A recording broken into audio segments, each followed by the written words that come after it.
ಸುಜಾತಾ ಭಟ್ಗೆ ಬಂದ್ಬಿಡ್ತು ಈಗ ಸ್ಟೋರಿ. ಅಲ್ಲಿವರೆಗೂ ಸೂತ್ರಧಾರ ಪಾತ್ರಧಾರ ಎಲ್ಲ ಮುಗೀತು.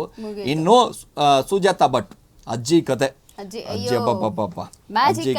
ಮ್ಯಾಜಿಕ್ ಮೇಲೆ ಮ್ಯಾಜಿಕ್ ಮಾಡ್ತಾನೆ ಇರ್ತಾರೆ.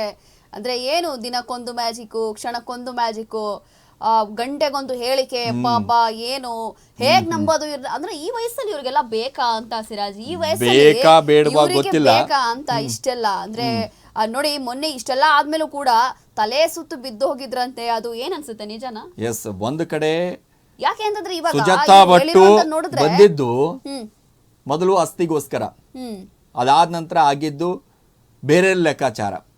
ನನ್ನ ಮಗಳ ಅಸ್ಥಿ ಇದ್ರೆ ಕೊಟ್ಟು ಬಿಡಿ, SIT ಅಧಿಕಾರಿಗಳು ರಚನೆ ಮಾಡಿದೆ ಸರ್ಕಾರ, ಅಲ್ಲಿಂದ ಅಲ್ಲಿಗೆ ಬಂತು ನೋಡಿ. ಮೊದಲು ನನ್ನ ಮಗಳ SIT ಅಧಿಕಾರಿಗಳ ರಚನೆ ಮಾಡಿದಂಥ ಸಂದರ್ಭದಲ್ಲಿ ಏನು ನೀವು ಬುರುಡೆಗಳನ್ನು ಹುಡುಕ್ತಾ ಇದೆಯಲ್ಲ, ಆ ಬುರುಡೆಗಳನ್ನು ಹುಡುಕುವಂಥ ಸಂದರ್ಭದಲ್ಲಿ ನನ್ನ ಮಗಳ ಅಸ್ಥಿ ಪಂಜರ ಏನಾದರೂ ಸಿಕ್ಕರೆ ಅದನ್ನ ನನಗೆ ಕೊಡಿ. ಅದನ್ನ ಕೊಟ್ಟಂತ ಸಂದರ್ಭದಲ್ಲಿ ನಾನು ಹಿಂದೂ ಸಂಪ್ರದಾಯದಂತೆ ಅಂತ್ಯಕ್ರಿಯೆಯನ್ನ ಮಾಡ್ತೀನಿ, ಅವಳ ಆತ್ಮಕ್ಕೆ ಒಂದಿಷ್ಟು ಶಾಂತಿ ಸಿಗುತ್ತೆ ಅನ್ನುವಂಥ ಲೆಕ್ಕಾಚಾರದಲ್ಲಿ ಸುಜಾತಾ ಭಟ್ ಒಂದಿಷ್ಟು ಕೊಟ್ಬಿಡ್ತಾರೆ. ಸೊ ಕೊಟ್ಟಂತ ಸಂದರ್ಭದಲ್ಲಿ ಹೌದಪ್ಪ ಈ ರೀತಿ ಒಂದು ಘಟನೆ ಆಗಿತ್ತು, ಅನನ್ಯ ಭಟ್ ವಿಚಾರಕ್ಕೆ ಸಂಬಂಧಪಟ್ಟ ಹಾಗೆ ಧರ್ಮಸ್ಥಳದಲ್ಲಿ ಈ ರೀತಿಯಾದಂಥ ಒಂದು ಘಟನೆ ಆಗಿತ್ತು ಅಂತ ಬಹಳಷ್ಟು ಸುದ್ದಿ ಮಾಧ್ಯಮಗಳಲ್ಲಿ ಎಲ್ಲ ಕಡೆ ಒಂದಿಷ್ಟು ಹರಿದಾಡಿತ್ತು ಅವಾಗ ಆ ಸಂದರ್ಭದಲ್ಲಿ. ಬಟ್ ಅದಾದ ನಂತರ ಒಂದಿಷ್ಟು ಮಟ್ಟಿಗೆ ಶಾಂತ ಆಗಿತ್ತು, ಏನು ಕತೆ, ಒಂದಿಷ್ಟು ತನಿಖೆ ಆಯ್ತಾ ಬಿಟ್ಟಿತ್ತಾ ಅನ್ನೋದ್ರ ಬಗ್ಗೆಯೂ ಕೂಡ. ಅದಾದ ನಂತರ ಈಗ SIT ಅಧಿಕಾರಿಗಳಿಗೂ ಜನ್ಮ ಜಾಲಾಡ್ಬಿಟ್ಟಿದ್ದಾರೆ. ಸುಜಾತಾ ಭಟ್ ಯಾರು, ಏನು ಕತೆ, ಮೊನ್ನೆಯೂ ಕೂಡ 2-3 ವಿಡಿಯೋಗಳು ಬಂದಂಥ ಸಂದರ್ಭದಲ್ಲಿ ನೋಡಿ ಅಜ್ಜಿ ಹೇಳಿದಂಥ ಒಂದು ಮಾತು, ಅನನ್ಯ ಭಟ್ ನನ್ನ ಮಗಳಲ್ಲ, ನನ್ನ ಮಗಳೇ ಇಲ್ಲ. ಸೊ ಈ ಎಲ್ಲ ಹೇಳಿದಾಗ ಎಲ್ರಿಗೂ ಅಚ್ಚರಿ ಮೂಡೋಕೆ ಆರಂಭ ಆಗ್ಬಿಡ್ತು ನೋಡಿ. ಅಜ್ಜಿ ಬಹಳ ಸ್ಪಷ್ಟವಾಗಿ ಹೇಳ್ಬಿಡ್ತಾರೆ, ಬಹಳ ನಿಜವಾಗಿ ಹೇಳಿ ಅಜ್ಜಿ ನೀವು. ಅಲ್ಲಿ ಇರುವಂತ ರಿಪೋರ್ಟರ್ ಒಬ್ರು ಬಹಳ ಸ್ಪಷ್ಟವಾಗಿ ಕೇಳ್ತಾರೆ, ನಿಜವಾಗ್ಲೂ ನಿಮಗೆ ಮಗಳಿದ್ರಾ, ನಿಮ್ಮ ಮಗಳೇನಾ ಅನನ್ಯ ಭಟ್, ಯಾಕೆ ಈ ರೀತಿ ಸುಳ್ಳು ಹೇಳಿದ್ರಿ, ಯಾರು ನಿಮಗೆ ಹೇಳಿಸಿದ್ರು, ಯಾರು ಈ ರೀತಿ ಮಾಡು ಅಂತ ಹೇಳಿದ್ರು ಅಂತ ಅಂದಾಗ ಗಿರೀಶ್ ಮಠಣ್ಣ ಅವರು ಅನ್ನುವಂಥ ರೀತಿಯಾಗಿ ಜಯಂತ್ ಅವರ ಹೆಸರು ಅಂತ ಇಲ್ಲಿ ಪ್ರಸ್ತಾಪ ಮಾಡ್ತಾರೆ. ನನ್ನ ಮಗಳಿಲ್ಲ, ನನ್ನ ಮಗಳೇ ಅವಳು ಇಲ್ಲ ಅನ್ನುವಂಥದ್ದು ನೋಡಿ. ಇದು ಯಾವ ಮಟ್ಟಿಗೆ ಹೋಗ್ಬಿಡುತ್ತೆ ಅಂತಂದ್ರೆ ಯಾರು ಹೇಳಕ್ಕ ಆಗಂಗಿಲ್ಲ. ಇಷ್ಟರ ಮಟ್ಟಿಗೆ ಸತ್ಯನ ತಲೆ ಮೇಲೆ ಹೊಡೆದಂಗೆ, ಸುಳ್ಳನ್ನ ತಲೆ ಮೇಲೆ ಹೊಡೆದಂಗೆ ಮಾಡಿಬಿಟ್ರಿ. ಇಲ್ಲಿ ತಲೆ ಮೇಲೆ ಅಂದ್ರೆ ಏನು, ಅದೇನು ಕೇಳಕ್ಕೆ ಹೋಗಬಾರ್ದು, ಆ ರೀತಿ ಪ್ಲಾನ್ ಅನ್ನ ಮಾಡಿಕೊಂಡು ಜೀವನವನ್ನ ಮಾಡುವಂಥ ಪರಿಸ್ಥಿತಿ ಈಗ ಬಂದು ಹೋಗ್ಬಿಟ್ಟಿದೆ ನೋಡಿ. ಆಗಸ್ಟ್ 29ಕ್ಕೆ ವಿಚಾರಣೆಗೆ ಹಾಜರಾಗಲು ಒಂದಿಷ್ಟು ನೋಟಿಸ್ ಅನ್ನ ಕೊಟ್ಟಿದ್ದಾರೆ ಅನ್ನುವಂಥ ಮಾಹಿತಿ ಲಭ್ಯವಾಗ್ತಾ ಇದೆ. ಮತ್ತೊಂದು ಕಡೆ ಆಗಸ್ಟ್ 29ಕ್ಕೆ ವಿಚಾರಣೆಗೆ ಹಾಜರಾಗಲು ನೋಟಿಸ್, ಆಗಸ್ಟ್ 29ರ ಒಂದು ಸುಜಾತಾ ವಿಚಾರಣೆಗೆ ಹಾಜರು ಸಾಧ್ಯತೆ.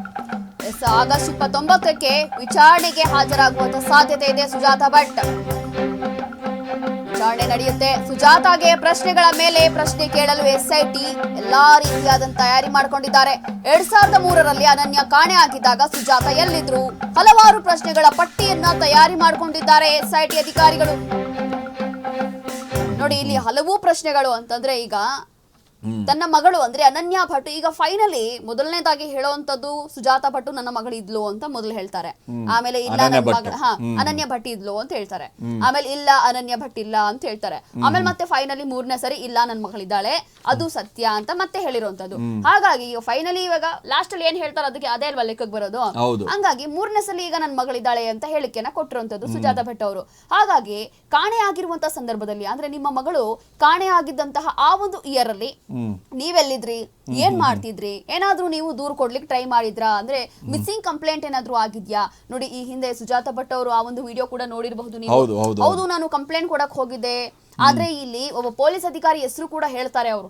ಅಂದ್ರೆ ನಾನು ಇದು ಕಂಪ್ಲೇಂಟ್ ಕೊಡಕ್ ಹೋಗಿದ್ದೆ, FIR ದಾಖಲು ಮಾಡ್ಲಿಕ್ ಹೋಗಿದ್ದೆ, ಆದ್ರೆ ಯಾರೂ ಕೂಡ ನನಗೆ ಸ್ಪಂದಿಸಿಲ್ಲ, ಕಂಪ್ಲೇಂಟೇ ಅಲ್ಲಿ ದಾಖಲಿಸ್ಕೊಂಡಿಲ್ಲ. ಹಾಗಾಗಿ ನನ್ನ ಮಗಳು ಏನಾದ್ಲು ಅಂತ ಹೇಗ್ ಗೊತ್ತಾಗುತ್ತೆ? ಕಂಪ್ಲೇಂಟ್ ಆದ್ರೆ ಮಿಸ್ಸಿಂಗ್ ಕಂಪ್ಲೇಂಟ್ ಆದ್ರೇನೆ ಅಲ್ವಾ ಅಲ್ಲಿ ಎಲ್ಲ ಮಾಹಿತಿ ಸಿಗೋದು ಅಧಿಕಾರಿಗಳಿಗೆ. ಆದ್ರೆ ಇಲ್ಲಿ ಕಂಪ್ಲೇಂಟೇ ಆಗಿಲ್ಲ, ಅವ್ರು ಕಂಪ್ಲೇಂಟೇ ತಗೊಂಡಿಲ್ಲ.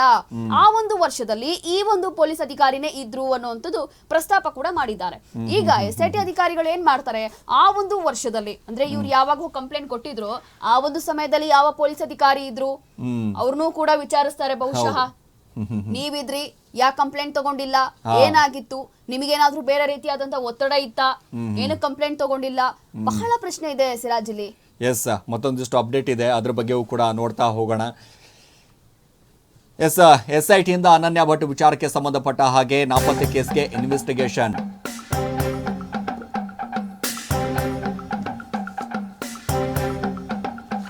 SIT ಇಂದ ಅನನ್ಯ ಭಟ್ ವಿಚಾರಕ್ಕೆ ಸಂಬಂಧಪಟ್ಟ ಹಾಗೆ ಇನ್ವೆಸ್ಟಿಗೇಷನ್ ರೋಶ್ನಿ ಇದೀಗ ಪ್ರಾಥಮಿಕವಾಗಿ ಸುಜಾತ ಹೇಳಿಕೆ ದಾಖಲಿಸಿದ್ದಾರೆ SIT ಅವರು.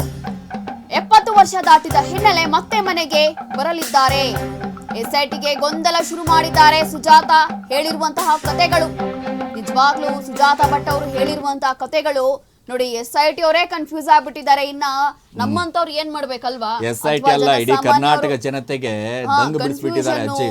SIT ಅಧಿಕಾರಿಗಳೇ ಫುಲ್ ಕನ್ಫ್ಯೂಷನ್ ಅಲ್ಲಿ ಇದ್ದಾರಂತೆ. ಏನ್ ಮಾಡೋದು ಅಂದ್ರೆ ಆ ರೀತಿಯಾದಂತಹ ಕತೆಗಳು ಹೇಳಿದ್ದಾರೆ. ಇಷ್ಟು ಒಂದ್ ಕಡೆ ವಯಸ್ಸಾಗಿದೆ, ಈಗಾಗ್ಲೇ ನಾ ಹೇಳ್ದೆ ಈ ವಯಸ್ಸಲ್ಲಿ ಇವ್ರಿಗಿದೆಲ್ಲ ಬೇಕಾ ಅಂತ. ಒಂದ್ ಕಡೆ ವಯಸ್ಸಾಗಿದೆ, ಹಾಗಾಗಿ ಏನ್ ಅನ್ಸುತ್ತೆ ಒಂದ್ ರೀತಿ ಯಾವ ತರ ತಗೋತಾರೆ ಅಂತ ಅಂದ್ರೆ ಇವಾಗ SIT ಅಧಿಕಾರಿಗಳು ವಯಸ್ಸಾದ್ರೆ ಅವ್ರಿಗೊಂದ್ ಸ್ವಲ್ಪ ಎಕ್ಸ್ಕ್ಯೂಸ್ ಕೊಡ್ತಾರೆ.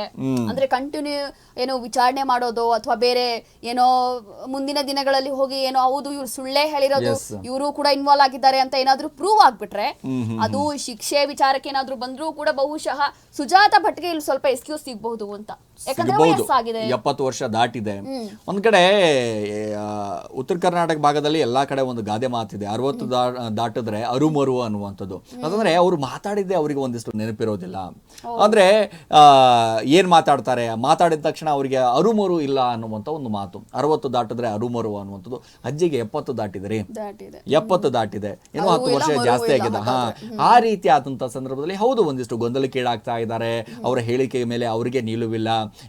ಬೆಳಗ್ಗೆ ಒಂದು ಹೇಳಿಕೆ ಕೊಟ್ಟರೆ ಸಾಯಂಕಾಲ ಒಂದು ಹೇಳಿಕೆ ಕೊಡ್ತಾರೆ, ಮಧ್ಯಾಹ್ನ ಒಂದು ಹೇಳಿಕೆ ಕೊಡ್ತಾರೆ, ಬೇರೆ ಬೇರೆ ಮಾಧ್ಯಮಗಳಿಗೆ ಬೇರೆ ರೀತಿಯಾದಂಥ ಒಂದಿಷ್ಟು ಹೇಳಿಕೆಗಳನ್ನು ಕೊಡ್ತಾರೆ. ಸುಜಾತಾ ಭಟ್ ಹೇಳುವಂಥ ಹೇಳಿಕೆಯಲ್ಲಿ ಸಾಮ್ಯತೆ ಇಲ್ಲ.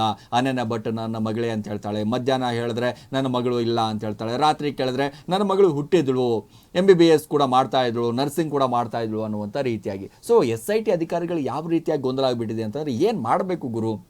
ನಿಜವಾಗ್ಲೂ ಕೂಡ ಸುಜಾತಾ ಭಟ್ ಅಸ್ವಸ್ಥಳ ಅಥವಾ ಇರೋದೇ ಹಾಗೇನಾ, ಅಥವಾ ಇವ್ರು ಯಾರ್ಯಾದ್ರೂ ತಲೆಯಲ್ಲಿ ತುಂಬಿ ಬಿಟ್ಟಿದ್ದಾರಾ, ನೀವು ಇದೇ ರೀತಿಯಾಗಿ ಹೇಳಬೇಕು ಅನ್ನುವಂಥ ರೀತಿಯಾಗಿ. ಸೊ ಎಲ್ಲವೂ ಕೂಡ ಗೊಂದಲ. ಮೊನ್ನೆಯೂ ಕೂಡ ಒಂದಿಷ್ಟು ಪತ್ರವನ್ನು ಕೂಡ ಬರೆದು ಬಿಟ್ಟಿದ್ದೀರಂತೆ. ಸೊ ತುಂಬ ನಮಗೆ ತೊಂದರೆ ಆಗ್ತಾ ಇದೆ, ಸಾಕಷ್ಟು ಹಿಂಸೆ ಆಗ್ತಾ ಇದೆ ನನಗೆ, ಪ್ರತಿ ಕ್ಷಣವೂ ಕೂಡ ಒಂದಿಷ್ಟು ಹಿಂಸೆ ಮಾಡುವಂಥ ಕೆಲಸವನ್ನು ಮಾಡ್ತಾ ಇದ್ದಾರೆ ಇಂತಿ ನಿಮ್ಮ ಸುಜಾತಾ ಭಟ್. ಆ ರೀತಿಯಾದಂಥ ಒಂದಿಷ್ಟು ಪತ್ರವು ಕೂಡ ಸಾಕಷ್ಟು ವೈರಲ್ ಕೂಡ ಆಗಿತ್ತು. ಸೊ SIT ಅಧಿಕಾರಿಗಳು ಕೂಡ ಒಂದಿಷ್ಟು ತನಿಖೆಯನ್ನು ಮಾಡಬೇಕಾದಂಥ ಸಂದರ್ಭದಲ್ಲಿ ಏನಾಗ್ಬಿಡುತ್ತೆ, SIT ಅಧಿಕಾರಿಗಳು ಮನೆಗೆ ಬರ್ತಾರೆ ಅಂತಂದಾಗ ಯಾವ ರೀತಿಯಾಗಿ ಪ್ರಶ್ನೆ ಮಾಡಬಹುದು, ಏನು ಕತೆ ಅನ್ನೋದ್ರ ಬಗ್ಗೆ ಕೂಡ ತುಂಬಾ ಟೆನ್ಷನ್ ತೊಗೊಂಡ್ಬಿಟ್ಟಿರ್ತಾರೆ. ಏನಪ್ಪಾ ಈಗ ಸತ್ಯ ಹೇಳಬೇಕಾ ಅಥವಾ ಸುಳ್ಳು ಹೇಳಬೇಕಾ, ಅಥವಾ ಬೇರೆ ಯಾರಾದ್ರೂ ನನ್ನ ಹಿಂದೆ ಈ ರೀತಿಯಾಗಿ ಮಾಡಿಸಿದ್ದಾರೆ ಅಂತ ಹೇಳಬೇಕಾ, ಅದು ಕೂಡ ಕನ್ಫ್ಯೂಸ್ ಆಗಿಬಿಡ್ತಾರೆ ಅವರು. ಸೊ ಅವಾಗ ಏನ್ ಮಾಡ್ಬಿಡ್ತಾರೆ, ಸತ್ಯ ಹೇಳಲೇಬೇಕಾಗಿರುವಂಥದ್ದು, ಸತ್ಯ ಜನರ ಮುಂದೆ ಬರಲೇಬೇಕಾಗಿರುವಂಥದ್ದು. ಅಂತಂದ್ರೆ ಎಷ್ಟೇ ಬಾರಿ ನೀವು ಎಷ್ಟೇ ದಿನಗಳ ಕಾಲ ಸುಳ್ಳು ಹೇಳ್ತಾ ಹೋಗಿ ಸುಳ್ಳಿಗೆ ಮತ್ತೊಂದು ಸುಳ್ಳು ಹೇಳಬೇಕಾಗುತ್ತೆ, ಒಂದು ಸುಳ್ಳಿಗೆ 1000 ಸುಳ್ಳು ಹೇಳಬೇಕಾಗುತ್ತೆ. ಸೊ ಹಾಗಾಗಿ ಸತ್ಯ ಹೇಳದಂತ ಸಂದರ್ಭದಲ್ಲಿ ಹೌದಪ್ಪ ಈ ರೀತಿ ಆಗಿತ್ತು, ನನಗೆ ಈ ರೀತಿಯಾಗಿ ನನ್ನ ಕೈಯಿಂದ ಮಾಡಿಸಿದ್ದಾರೆ ಅಂತಂದ್ರೆ ಮುಗದೆ ಹೋಗ್ಬಿಡುತ್ತೆ. SIT ಅಧಿಕಾರಿಗಳಾಗಿರ್ಬೋದು, ಸರ್ಕಾರ ಆಗಿರ್ಬೋದು, ಪೊಲೀಸ್ ಅಧಿಕಾರಿಗಳಾಗಿರ್ಬೋದು, ಅದೇನು ಕ್ರಮವನ್ನು ಕೈಗೊಳ್ಳುತ್ತಾರೆ. ಅದನ್ನ ಬಿಟ್ಬಿಟ್ಟು ಇಷ್ಟು ದಿನಗಳ ಕಾಲ ಟೈಮ್ ವೇಸ್ಟ್ ಮಾಡೋದು, ಜನರ ಭಾವನೆಗಳಿಗೆ ಧಕ್ಕೆ ತರುವಂತ ಕೆಲಸ ಆಗಿರ್ಬೋದು. ಸೊ ಇವೆಲ್ಲವೂ ಕೂಡ ಆಗುತ್ತೆ ನೋಡಿ. ಅನನ್ಯ ಕತೆ ಕಟ್ಟಿದ ವಿಚಾರಕ್ಕೆ ಸಂಬಂಧಪಟ್ಟ ಹಾಗೆ ರೋಶ್ನಿ ಈಗ ಗ್ರಾಫಿಕ್ಸ್ ಕೂಡ ಇದೆ ಅನ್ನುವಂಥದ್ದು. ಇದೀಗ ಅನನ್ಯ ಕತೆ ಕಟ್ಟಿದ್ದಾರೆ ಸುಜಾತಾ ಭಟ್. ದೂರಿನಲ್ಲಿ ಒಂದು ಮಾಧ್ಯಮಗಳಲ್ಲಿ ಮತ್ತೊಂದು ಕತೆ ಹೇಳಿಕೆಯನ್ನ ಕೊಟ್ಟಿದ್ರು. ಅಂದ್ರೆ ನಾವು ನೋಡಿದ್ದೀವಿ, ಒಂದು ಮಾಧ್ಯಮದಲ್ಲಿ ಒಂದು ಹೇಳಿಕೆ ಕೊಡ್ತಾರೆ, ಅದಾದ್ಮೇಲೆ ಮತ್ತೊಂದು ಮಾಧ್ಯಮದಲ್ಲಿ ಹೋಗಿ ಮತ್ತೊಂದು ಹೇಳಿಕೆಗಳನ್ನ ಕೊಡ್ತಾರೆ. ಹಾಗಾಗಿ ಈ ಎಲ್ಲಾ ಒಂದು ಕಥೆಯನ್ನ ಕಟ್ಟಿದ್ದಾರಾ ಅಂತ. ಸುಜಾತ ನೀಡಿದ್ದ ದೂರಿನ ಮೇರೆಗೆ ಇವೆಲ್ಲ ಆಗ್ತಾ ಇದೆಯಾ? ಮಾಧ್ಯಮಗಳಲ್ಲಿ ಕೆಲ ಹೇಳಿಕೆ, ಕೆಲ ಕತೆ ಬಿಚ್ಚಿಟ್ಟಿದ್ರು ಸುಜಾತಾ ಭಟ್. ಹಲವು ಮಾಧ್ಯಮಗಳಿಗೆ ಹೇಳಿಕೆ ನೀಡಿದ್ದಾರೆ ಸುಜಾತಾ ಭಟ್. ಈಗಾಗಲೇ ಹಲವು ಮಾಧ್ಯಮಗಳಿಗೆ ಹೇಳಿಕೆ ಕೊಟ್ಟಿದ್ದಾರೆ. ಅಲ್ಲದೆ ಅನನ್ಯ ಕತೆ ಸುಳ್ಳು ಅನ್ನೋ ಚರ್ಚೆ ಕೂಡ ಜೋರಾಗಿದೆ. ಅಗತ್ಯ ಬಿದ್ರೆ ಸುಜಾತಾ ವಿರುದ್ಧ ಕೇಸ್ ಕೂಡ ಆಗಬಹುದು. ಎಲ್ಲಾ ಮಾಧ್ಯಮಗಳಲ್ಲಿನ ಹೇಳಿಕೆ ನೋಟ್ ಮಾಡಿದ್ದಾರೆ SIT ಅಧಿಕಾರಿಗಳು. ಮಾಧ್ಯಮಗಳಿಗೆ ನೀಡಿದ ಹೇಳಿಕೆ ಅನ್ವಯ ಪ್ರಶ್ನೆ ಕೇಳಲಿದ್ದಾರೆ SIT ಅಧಿಕಾರಿಗಳು. ಅನನ್ಯ ಕೇಸ್ ಕಟ್ಟುಕಥೆಯ ಎಲ್ಲವೂ ಕೂಡ ವಿಚಾರಣೆ ಆಗುತ್ತೆ ಅಂತಂದ್ರೆ ಈ ಹಿಂದೆ ಏನು ಸುಜಾತಾ ಭಟ್ ಅವರು ಒಂದು ಮಾಧ್ಯಮದಲ್ಲಿ ಮತ್ತೊಂದು ಮಾಧ್ಯಮದಲ್ಲಿ ಯಾರೋ ಒಬ್ಬ ರಿಪೋರ್ಟರ್ ಬಂದು ಹೇಳ್ತಾರೆ, ಅಥವಾ ಮತ್ತೊಬ್ಬ ಯಾರೋ ವಿಡಿಯೋ ಕಾಲಲ್ಲಿ ಮಾತಾಡ್ತಾರೆ, ಮತ್ತೊಬ್ಬ ಯಾರೋ ವಾಯ್ಸ್ ಕಾಲಲ್ಲಿ ಮಾತಾಡ್ತಾರೆ. ಎಲ್ಲವೂ ಕೂಡ ಇಲ್ಲಿ ಬೇರೆ ಬೇರೆ ರೀತಿಯಾದಂತಹ ಹೇಳಿಕೆಗಳನ್ನು ಹೇಳ್ಕೊ ಬರ್ತಾರೆ. ಹಾಗಾಗಿ SIT ಅಧಿಕಾರಿಗಳು ತನಿಖೆ ನಡೆಸುವಂತಹ ಸಂದರ್ಭದಲ್ಲಿ ಈ ಎಲ್ಲವೂ ಕೂಡ ಗಮನದಲ್ಲಿ ಇಟ್ಕೊಳ್ತಾರೆ ಸಿರಾಜ್. ಅಂದ್ರೆ ಪ್ರತಿಯೊಂದು ವಿಡಿಯೋ ಕೂಡ ನೋಡ್ತಾರೆ ಅವರು.